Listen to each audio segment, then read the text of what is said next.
સપ્તાહની શરૂઆત ઘણી મહત્વની ખુશી આજે રહેવાની છે, કારણ કે હેવી વેટેજ કાઉન્ટર્સ જે છે નિફ્ટી માટે, માર્કેટ માટે Reliance, HDFC bank, ICICI bank પરિણામનું એક રિએક્શન આપશે. સૌથી પહેલાં રિલાયન્સ ઇન્ડસ્ટ્રીઝ સાથે આપણે શરૂઆત કરીશું, કારણ કે અત્યારે માર્કેટ માટે બીજા બધા સેન્ટિમેન્ટ્સ ગ્લોબલ હેન્ડઓવર કરતાં મહત્વનું છે અર્નિંગ્સ, જે ડોમેસ્ટિક ફ્રન્ટ પર આપણે જોઈએ. હવે રિલાયન્સના જે રીતે આપણને નંબર્સ આવતા દેખાડી રહ્યા છે, ઓવરઓલ જોઈએ તો એશિયન પેઇન્ટ્સમાં જે હિસ્સો વેચ્યો છે એને કારણે 8,900 કરોડની એકવારની આવક થઈ છે. હવે એ આવક જે છે એને બાદ પણ કરીએ તો 20% કંપનીને નફો થયો છે. ઓવરઓલ જોવા જઈએ તો સ્ટોર એડિશન રિટેલમાં જે રીતે આપણને એક ફાયદો કરાવી રહ્યા છે. ઓવરઓલ જોવા જઈએ કે જે રીતના નંબર્સ, રેકોર્ડ નફો તો છે જ, આ સિવાય કઈ રીતે પરિણામને તમે જોયા, થોડા એક ફંડામેન્ટલ્સ અને નંબર્સ પર એક વ્યૂ લઈએ રિલાયન્સના. ખુશી.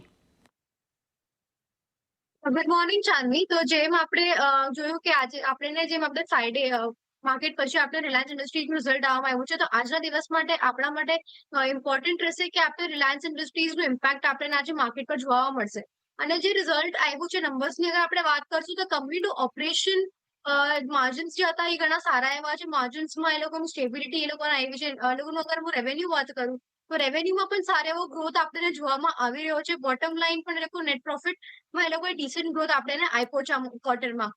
Q1માં જે આ લોકોના મેઇન સેક્ટર મીન્સ હતા, આપણી વાત કરું તો જે એ લોકોનું આપણું અર્લી મોન્સૂન હતું એ લોકોના રેવન્યુને સારા એવા પોઝિશન પર રાખવામાં હેલ્પ કરી છે. અને કંપનીનું એવું ગાઈડન્સ આપણને આવવામાં આવ્યું છે કે કંપની આગળ જતા ટેલિકોમ અને FMCG સેક્ટર પર સ્પેશિયલી વધારે ફોકસ કરશે અને ત્યાં હજી વધુ સ્ટોર્સ અને જે એક્સપેન્શન સાથે આવી રહી છે, તો કંપની નવા મર્જર્સ અને નવા પાર્ટનરશિપ્સ ગોતી રહી છે, જેમાં આ લોકોને આ સેગમેન્ટ્સમાં હેલ્પ કરી શકે છે.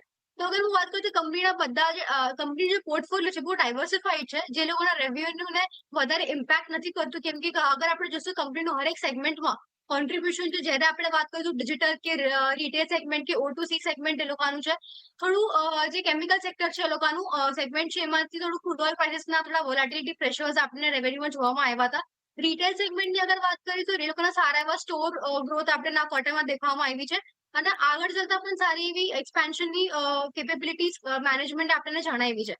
તો સ્પેશિયલી જે કંપની એ લોકોનું ડિજિટલ ની ફેસિલિટીઝ છે એ લોકોને હજી એ લોકો ઇમ્પ્રુવ કરવાની જે આશાઓ રાખે છે. અને હજી આગળ જતા જે એ લોકોના નવા વેન્ચર્સમાં કંપની એન્ટર થઈ રહી છે, એમાં એ લોકોનું જે મોસ્ટલી સ્પેશિયલ ફોકસ હશે એ લોકોનું ડિજિટલાઇઝેશન પર હશે, જે એ લોકોની એક સારી એવી સ્ટ્રેન્થ પણ છે. અને એક અગર આપણે જોશું તો રિલાયન્સનું સારું એવું ડિસ્ટ્રીબ્યુશન પાવર બન્યું છે. હમણાં એક ડિસ્ટ્રીબ્યુશન ચેનલ છે જે લોકોને આ ડિજિટલાઇઝેશન એ લોકોને હેલ્પ કરે છે આગળ એ લોકોના રેવન્યુ અને પ્રોફિટેબિલિટીને ઇમ્પ્રુવ કરવામાં. તો મેનેજમેન્ટ એ લોકોનું આ જે ફેક્ટર છે, એ લોકોનું ડિજિટલાઇઝેશન, મોડર્નાઇઝેશન, એ લોકોના આ ટેલિકોમ અને FMCG આ બે સેક્ટર્સ પર મોસ્ટલી આપણને કામ કરતા દેખાઈ શકે છે. અને આગળ જતા આ બે સેગમેન્ટ્સમાં આપણને સારું એવું કામ અને હજી સારા એવા ન્યૂઝ આપણને આવતા જોવામાં આવી શકે છે.